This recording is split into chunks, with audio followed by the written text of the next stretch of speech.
Hello everyone.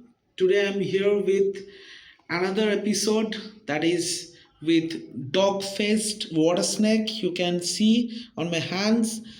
It is a small-sized snake usually found in coastal mangroves and estuarine areas, and you can observe the scales on the dorsal side of the snake that is highly heavily killed so that they won't like sleep in the muddy surface, so they will get the traction on this slippery surface, so that is why they have this kind of killed scales. And in the like tail region also you can see it is slightly flattened to help them in swimming also.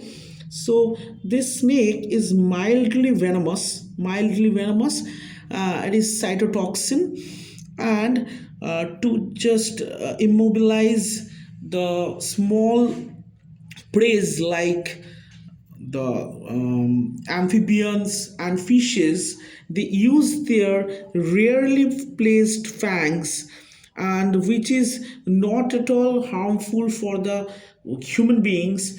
If even they bite human beings, it will cause redness and local irritation, which is completely localized, and it can be cured within a few hours maybe. First you clean the surface where you got the bite, and with soap and local moisture, apply the moisturizer locally. In that case it won't harm you much.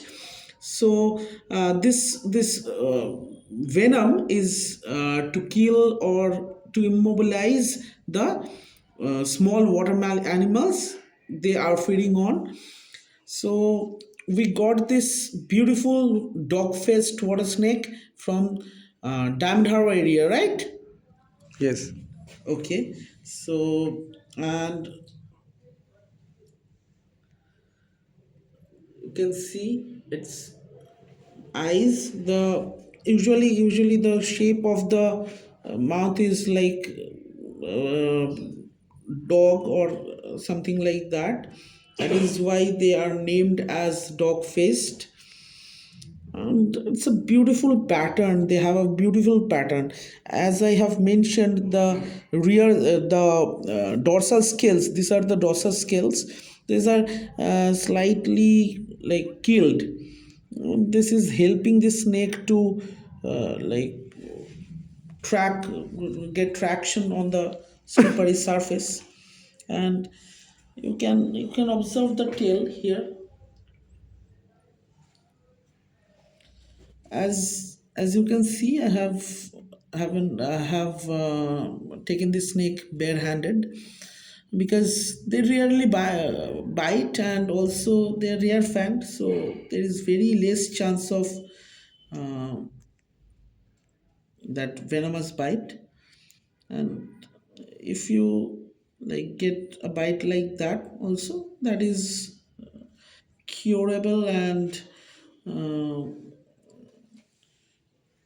needs very less medical attention, I can say. So